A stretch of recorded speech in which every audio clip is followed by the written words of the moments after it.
তোমার কাছের মানুষটিকে সত্যিই তোমাকে ভালোবাসে নাকি শুধু ব্যবহার করছে? আজকে যে পয়েন্টসগুলো বলবো সেগুলো একটা ছেলেদের দিক থেকে, একটা মেয়েদের দিক থেকে। রাত ১টা, ফোনটা কাঁপছে। একটা মেসেজ, ঘুমাসনি এখনো? ভাবছিলামই তোর কথা, খুব মিস করছি তোকে। তুমি ভাবছো এই তো ভালোবাসা, এত রাতে শুধু তোমার খোঁজ। কিন্তু এই মেসেজটা শুধু তোমার কাছে নয়, একই মেসেজ আরও ৩ জনের কাছেও গেছে, এবং তুমি জানোই না সে আদৌ তোমাকে ভালোবাসে কিনা, নাকি শুধু ইমোশনাল খিদে মেটাচ্ছে। সত্যি ভালোবাসা আর ব্যবহার করার মাঝের অদৃশ্য সীমারেখা নিয়ে আজ একটি ঘটনার কথা বলবো। ১. ছেলেরা প্রায়ই মেয়েদের ভালোবাসে না, বরং তাদের প্রশংসা চায়। প্রতিবার তুমি স্পেশাল শুনে ইগো বুস্ট হয়।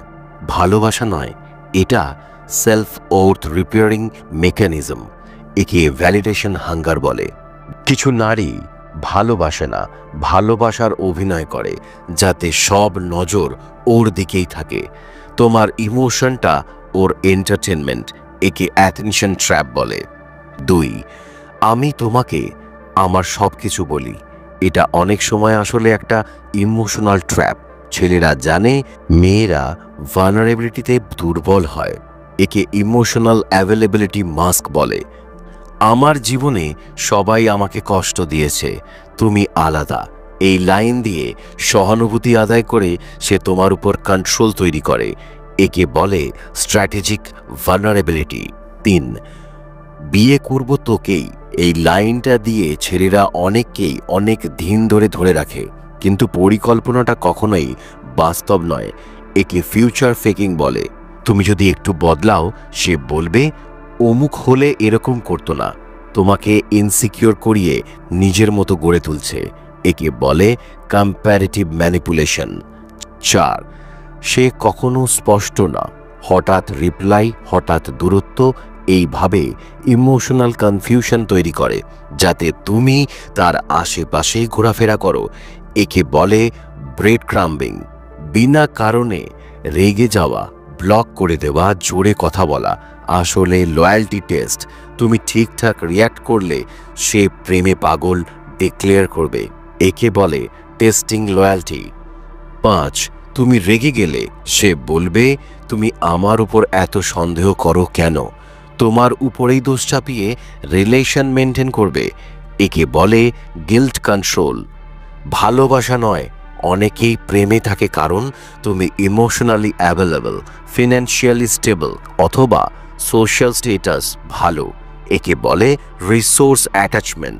কিছু পুরুষের কাছে দুজন বা ততোধিক সম্পর্ক রাখা মানে ম্যাসকুলাইন পাওয়ারের প্রমাণ। তারা ভালোবাসে না, জিততে চায়, একে ডাবল ডেটিং থ্রিল বলে। মাঝে তোমাকে নিয়ে গল্প, ছবি, কিন্তু একান্তে সময় কাটাতে গেলে আমি ব্যস্ত, সামাজিক প্যাকেজ চাই, মনের সম্পর্ক নয়, এটাকে বলে পাবলিক ডিসপ্লে, প্রাইভেট ডিসরিগার্ড। 7. ভালো ব্যবহার করে যতক্ষণ তুমি ওর মতো চলছো, একবার না বললেই attitude, rude behaviour, emotional withdrawal এগুলো বলবে, একে বলে কন্ডিশনাল অ্যাফেকশন। তুমি কিছু বললে সে কাঁদবে, নিজের দোষ ঢাকতে ইমোশনালি গিল্টি ট্র্যাপ বানায়, একে বলে ওয়েপনাইজড ইয়ার্স। ৮. তুমি কিছু বলার আগেই সে বলে তুই কি আবার ড্রামা করবি, এইভাবে তোমার মনের কথা চেপে রাখে, একে বলে সাইলেন্ট ম্যানিপুলেশন। ব্রেকআপ হলেও বলবে তুই তো এখনো আমারই, এইভাবে তুমি যেন চলেই না যেতে পারো, একে বলে ডিলেইড ক্লোজার। ৯. খুব বেশি কাছে এসে আবার খুব দূরে চলে যায়, এটা আসলে ইমোশনাল টিজিং, যার ফলে তুমি তাকে আরো বেশি চাও, একে বলে প্রেজেন্স অ্যাবসেন্স গেম। সে জানে তুমি অন্য ছেলেদের থেকে আলাদা, তবুও বলবে সব ছেলের মতো তুইও, এইভাবে তোমার ভিতর নিজেকে প্রমাণ করার চাপ তৈরি করবে, কম্প্যারিজন ট্র্যাপ। ১০. তুই আমার, এটা প্রেম নয়, এটা পজিশন, নিজের জীবনে কন্ট্রোল চাই, তাই তোমাকেও অবজেক্ট ভাবা হয়, একে বলে ইগো ওনারশিপ। তাকে ছাড়া যেন তুমি ভাবতেই না পারো, এই অবস্থায় নিয়ে যায়, তারপর একদিন চলে যায় আর তুমি ভেঙে পড়ো, একে বলে ইমোশনাল ডিপেন্ডেন্সি মেকিং। ভালোবাসা মানে শুধু ক্যান্ডি ফ্লস টাইপের কথাবার্তা নয়। ভালোবাসা মানে স্বাধীনতা, সম্মান আর সমান মূল্যবোধ। ডার্ক সাইকোলজি আমাদের শেখায় সব কিছু যেমন দেখা যায় তেমন নয়। কখনো ভালোবাসার মুখোশের আড়ালে লুকিয়ে থাকে কন্ট্রোল, ম্যানিপুলেশন আর এক্সপ্লয়টেশন। তাই চোখ খোলা রাখো। ভালোবাসা নামে কেউ তোমার জীবনটাকেই না নিয়ে নেয়। সবাই ভালো না, কিন্তু সবাই খারাপও নয়। কিন্তু বোঝার দায়িত্ব তোমার। ভালোবাসো, কিন্তু চোখ বন্ধ করে নয়। বৃষ্টি পড়ছে, ফোনের ভলিউম হঠাৎ কমে যাচ্ছে। তুমি ছাড়া আমি কিছুই না। এই কথা যখন অনিক প্রথম বলেছিল, শ্রেয়ার চোখের কোণে জল এসে গেছিল। কিন্তু আজ রাত 12টা বাজলেও সে অনিকের ফোন পায় না। স্ট্যাটাসে নতুন কোনো মেয়ের সঙ্গে হেসে খেলে ছবি দেয়। তবে কি এতদিনের ভালোবাসা শুধু একটা প্ল্যান্ড প্রজেক্ট ছিল? শ্রেয়া একটু বেশি ইমোশনাল। সে ভালোবাসে পুরো হৃদয় দিয়ে, কিন্তু যাকে ভালোবেসেছে অনেক, সে একদম অন্য ধাঁচের ছেলে। ক্যারিশমা আছে, কনফিডেন্স আছে, কিন্তু একটা অদ্ভুত কোল্ডনেস। প্রথম দিকে সকালে গুড মর্নিং, রাতে ঘুমাও ভালো করে, চিঠি লেখা, কফি, গিফট, মিউজিক শেয়ার, যেন জীবনে সিনেমা চলছে। শ্রেয়া মনে করে এবারেরটা সত্যি। কিন্তু তারপর শুরু হলো অনেকের দেরিতে রিপ্লাই, হঠাৎ মুড সুইং। তুই এত সন্দেহ করিস কেন রে? এমন ডায়লগ, যেন দোষ সব শ্রেয়ার। তাকে সন্দেহ করলে সে বলতো, তুই তো পাগল, তোর চিন্তারই সমস্যা আছে। আমি তোকে কত ভালোবাসি, তুই বুঝিস না। এভাবেই অনেক শ্রেয়ার মনের উপর দখল নিয়ে নেয়। অনেক একবার বলেছিল, তুই না থাকলে আমি মরে যাব। এই লাইনটা শ্রেয়ার উপর এমন চাপ সৃষ্টি করেছিল যে ওর স্বাধীন চিন্তা বন্ধ হয়ে গিয়েছিল। অনেক কখনোই স্পষ্ট কিছু বলতো না, শুধু ছোট ছোট আশা দিত, আর একটু টাইম দে, আমি তোর জন্য বদলাবো। কিন্তু সে বদলায়নি, বদলেছে শুধু শ্রেয়ার আত্মবিশ্বাস।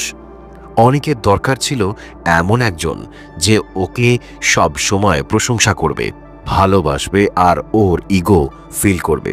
শ্রেয়া সেই পারফেক্ট টার্গেট ছিল।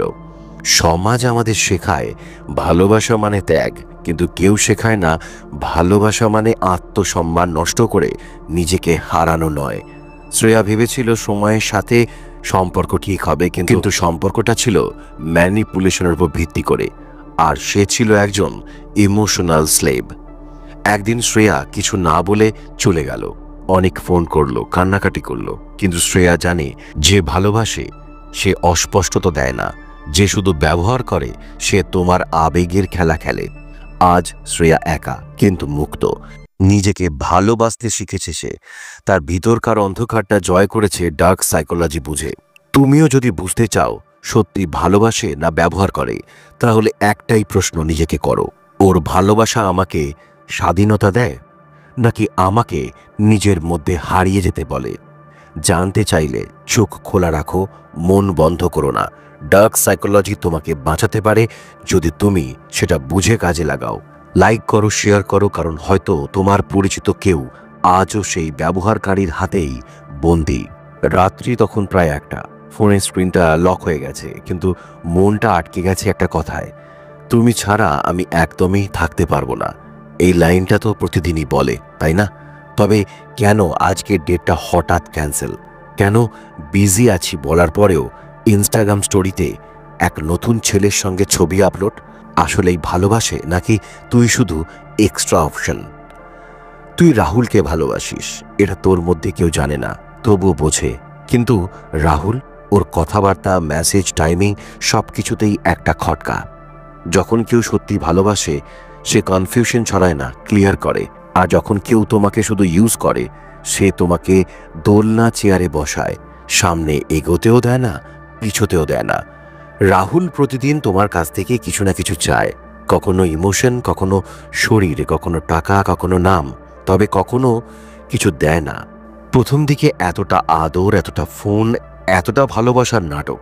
ওকে তো মনে হতো তোমার জীবনের হিরো, কিন্তু সেটা শুধু তোমাকে ইমোশনাল স্লেভ বানানোর টেকনিক। যখন তুমি প্রশ্ন করো তুই মিথ্যে বলিস, ও বলে তুমি তো সবকিছুতেই সন্দেহ করো, তোমার মাথার সমস্যাটা তো অনেক বেড়ে গেছে আগের থেকে। এর মানে নিজের ভুল ঢাকতে তোমাকে পাগল প্রমাণ করার চেষ্টা। ও তো তোমাকে পুরোটা দেয় না, শুধু একটু একটু করে আশা দিয়ে রাখে যেন তুমি ওর থেকে না চলে যাও। এটা কোনো ভালোবাসা নয়, এটা হলো কন্ট্রোল করা। একদিন তুমি ঠিক করলে আমি আর গিনিপিগ হব না, আমি নিজের মনকে জিততে শিখব। তুমি ওর কথা বলার আগেই কেটে দিলে, ও মেসেজ পাঠানোর আগেই ব্লক করলে। তুমি নিজের চিন্তায় ওকে থামাতে শিখে গেলে। ডার্ক সাইকোলজি দিয়ে জেতা মানে কারোর উপর শাসন নয়, বরং নিজের উপর আধিপত্য তৈরি করা। তাকে মাথায় করে রেখো না যে তোমার অস্তিত্বকেই ছোট করছে। ভালোবাসা যদি নাও পাও, নিজেকে হারিও না। আর হ্যাঁ, সত্যি ভালোবাসে না ব্যবহার করে সেটা বুঝতে হলে তোমার ইনটিউশনই যথেষ্ট। ডার্ক সাইকোলজি শুধু তোমাকে সাহস দেবে সেটা স্বীকার করতে।